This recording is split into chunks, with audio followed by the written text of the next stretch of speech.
बिहार, इस नाम को सुनकर आपके मन में क्या ख्याल आता है? हमने भी जब कई लोगों से यह सवाल पूछा तो लोगों ने काफी कॉमन जवाब दिया, जैसे कि सिविल सेवा, गणित में तेज राज्य और वहां के लोग बड़े मेहनती होते हैं। और कुछ लोगों ने बड़े बड़े नेताओं का भी नाम बता डाला। अगर आप भी बिहार से बाहर रहते हैं या फिर कभी रह चुके हैं तो संभवतः आप इन सभी से रूबरू हो चुके होंगे। इन सभी चीजों के बीच सबसे बड़ी विडंबना यही है कि लोगों को महज सोशल मीडिया वाली दुनिया ही दिखती है। हकीकत में उन्होंने कभी प्लेटफॉर्म पर गुटखा बेचते 10 साल के उन बच्चों को नहीं देखा जिन्हें शायद इस उम्र में स्कूल में होना चाहिए था। खेत में चलता हुआ बुजुर्ग अभी भी सबकी नजरों से अनजान है और उसका एक इंजीनियरिंग ग्रेजुएट लड़का 2 साल से अभी भी घर पर बैठा है।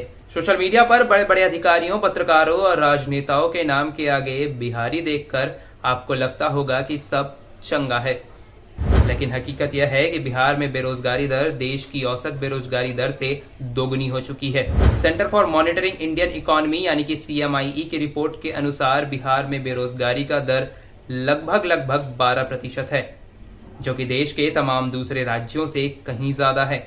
एक लंबे अरसे से बिहार इस रिपोर्ट में टॉप कर रहा है। पिछले साल की ही रिपोर्ट में बेरोजगारी का दर 46% तक बढ़ गया था। बिहार के हर 3 में से 2 व्यक्तियों के पास इस वक्त कोई भी नौकरी नहीं है। वे बेरोजगारी की मार को ही अपनी नियति समझ बैठे हैं। यह किसी एक तबके की बात नहीं है। यह पूरा डेटा ऑर्गेनाइज, एजुकेटेड और अनऑर्गेनाइज क्षेत्रों को मिलाकर तैयार किया गया है। बिहार आज एक ऐसा राज्य बन चुका है जहां शिक्षकों के ही करीब 1.5 लाख से भी ज्यादा पद खाली हैं। यहाँ 2014 में शिक्षकों की बहाली हुई थी। 2014 में भी इसलिए क्योंकि उस वक्त लोकसभा के चुनाव होने थे और अगले साल विधानसभा चुनावों में भी वोट बैंक पर सेंध मारनी थी। आज 7 साल हो गए हैं, लेकिन अभ्यर्थी भर्ती प्रक्रिया के पूरा होने का इंतजार कर रहे हैं। राष्ट्रीय ग्रामीण स्वास्थ्य मिशन के आंकड़ों के अनुसार बिहार में 90% से भी अधिक की संख्या में सामुदायिक स्वास्थ्य केंद्रों की कमी है।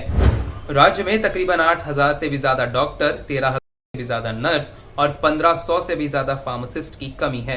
भारतीय चिकित्सक संघ यानी कि इंडियन मेडिकल एसोसिएशन की माने तो बिहार के अस्पतालों में प्रति 1 लाख लोगों पर 26 बेड ही मौजूद हैं, जबकि राष्ट्रीय स्तर पर यह संख्या 138 की है।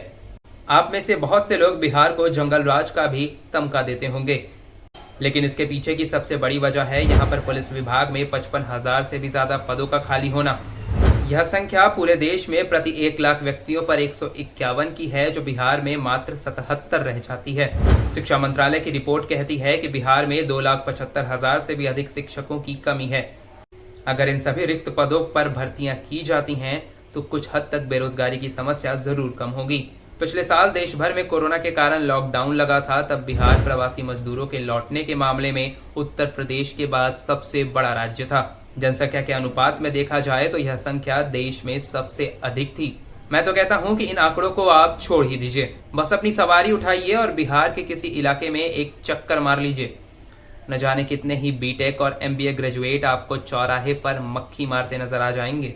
देश के गृह मंत्री संसद में खड़े होकर यह बयान दे देते हैं कि देश का युवा हर नौकरी के आगे सरकारी खोजता है, लेकिन उन्हें यह नहीं पता कि प्राइवेट इंफ्रास्ट्रक्चर के नाम पर उन्होंने सिर्फ लॉलीपॉप पकड़ाया है। स्किल डेवलपमेंट जैसी चीजें अभी भी बिहार के युवा से कोसों दूर हैं। वह तमाम तरह की जॉब अपॉर्चुनिटी जो बड़े शहरों में काफी सामान्य सी बात है, बिहार के युवाओं के लिए एक अनजान दुनिया है। अगर सच में बिहार की बेरोजगारी की समस्या को दूर करना है तो निजी क्षेत्रों को भी आगे बढ़ाना होगा।